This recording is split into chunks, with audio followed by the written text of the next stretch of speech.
Olá a todos, sejam bem-vindos. Este é o seu Momentos de Paz. Desejamos a graça e a paz de Cristo neste segundo dia da semana. Vamos fazer a oração para entrarmos então na nossa meditação de hoje. Pai querido que estás no céu, te agradecemos pela vida, obrigado pelo seu amor, graça, bondade e misericórdia. Esteja, Senhor, com cada um dos teus filhos nesta manhã, nos dê entendimento da tua palavra, é o que lhe pedimos e agradecemos em nome de Jesus. Amém. Muito bem, queridos irmãos, a nossa meditação de hoje, do livro Maranata, o Senhor Vem, 8 de janeiro, tem como tema desapontamentos correspondentes. Sim, neste momento a nossa meditação ela está extraída do livro de Tiago, capítulo 5, verso 11, que diz: Eis que temos por felizes os que perseveraram firmes. Tendes ouvido da paciência de Jó, e vistes que fim o Senhor lhe deu, porque o Senhor é cheio de eterna misericórdia e compassivo. A palavra-chave aqui no nosso texto de hoje é perseveraram firmes. Perseverar firme. Nós vemos que Jó teve a recompensa no final de toda a sua provação por conta da firmeza na sua perseverança. Então, o que a meditação de hoje quer nos mostrar é que mesmo diante de desapontamento, nós precisamos perseverar firmes. Com frequência, a mente do povo e mesmo dos servos de Deus se acham tão cegada pelas opiniões humanas, as tradições e falsos ensinos, que apenas podem parcialmente aprender as grandes coisas que ele revelou em sua palavra. Assim foi com os discípulos de Cristo, mesmo quando o Salvador estava com eles em pessoa. Seu espírito se havia imbuído da ideia popular acerca do Messias como príncipe terreno, que exaltaria Israel ao trono do domínio universal, e não compreendiam o sentido de suas palavras, predizendo seu sofrimento e morte. Desde o nascimento, haviam fixado o coração na antecipada glória de um império terrestre. E isso lhes cegava igualmente a compreensão das especificações da profecia e das palavras de Cristo. Sim, os discípulos passaram por uma experiência similar de decepção e desapontamento. Queridos, o que leva muitas vezes ao desapontamento ou à decepção, na maioria das vezes são as ideias que nós concebemos, uma ideia equivocada de determinados assuntos relacionados ao reino de Deus. E com os discípulos não foi diferente. Nós vemos que os discípulos, embora andando com Cristo durante 3 anos e meio, eles ainda tinham em suas mentes a ideia popular ensinada pelos líderes religiosos daquela época. Acreditavam que o Messias viria para estabelecer o reino temporal, ou seja, tomando o trono de Davi e libertar o povo da escravidão dos romanos, da opressão dos romanos. Mas Cristo dizia várias vezes que ele não veio para estabelecer um reino terrenal, mas ele veio estabelecer o reino de Deus nos corações dos homens, trazendo a esperança e a verdadeira libertação, que é a libertação do pecado. E nós conhecemos a história e vimos várias vezes os planos dos discípulos, o desejo do coração deles se frustrando.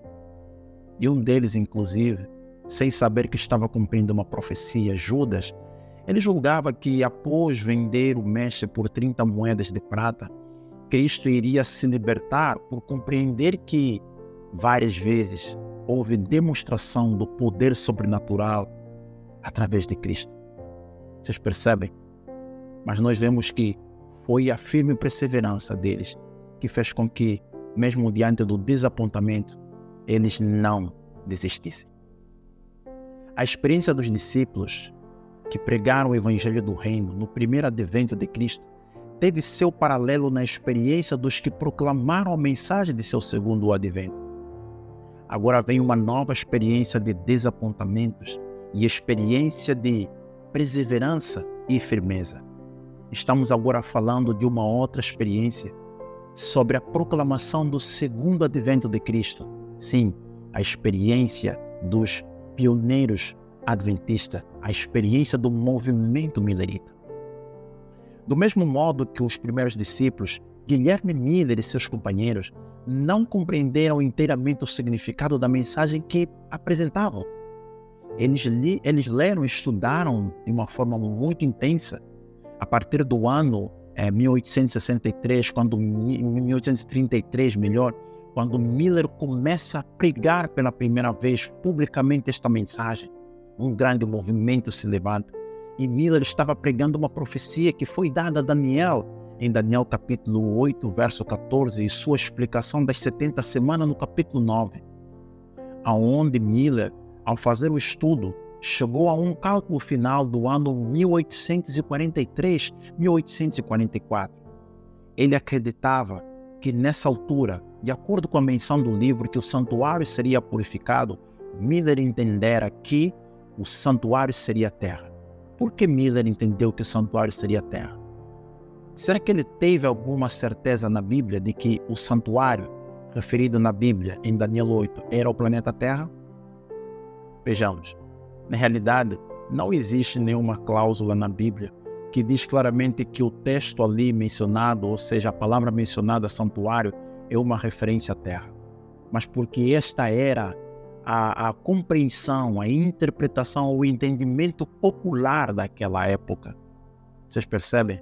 Assim como os discípulos, aquele era o entendimento popular que havia acerca da vinda do Messias no seu primeiro advento.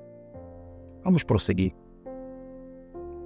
Do mesmo modo que os primeiros discípulos, Guilherme Miller e seus companheiros não compreenderam inteiramente o significado da mensagem que pregavam. Erros que haviam muito se achavam estabelecidos na igreja e impediam-nos de chegar a uma interpretação correta de um ponto importante da profecia.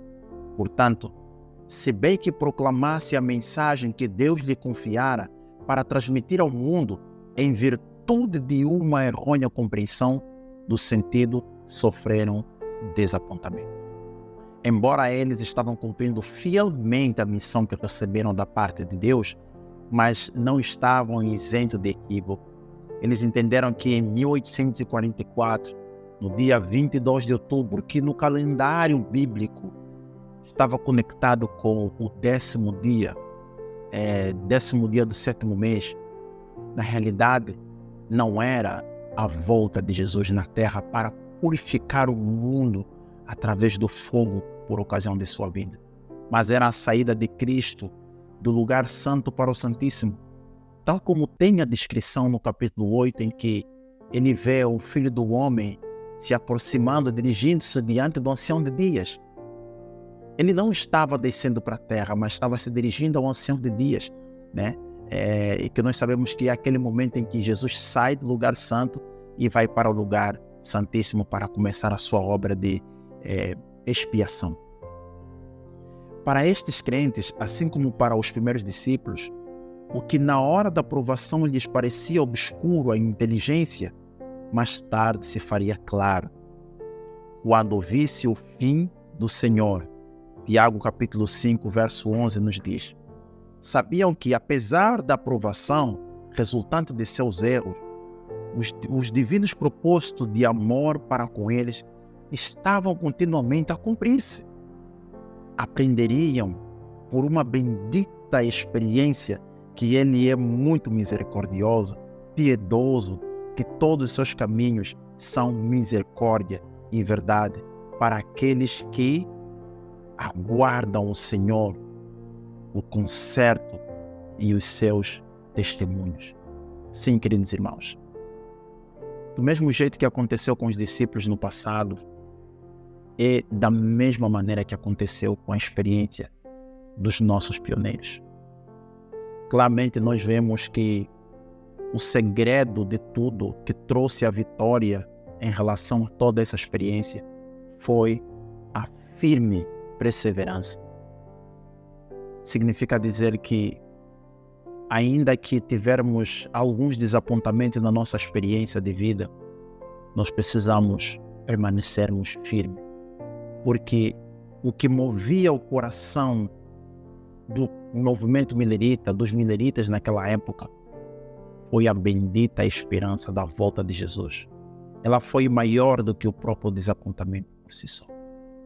Então, que o Senhor Deus possa nos ajudar neste dia e que possa nos dar força, que possa nos dar coragem para perseverarmos até o fim, ainda que houver desapontamento, mas termos a plena certeza que todas as promessas de Deus se cumprirão com certeza, ainda que nós como seres humanos venhamos a cometer equívocos, mas a palavra de Deus nunca falha.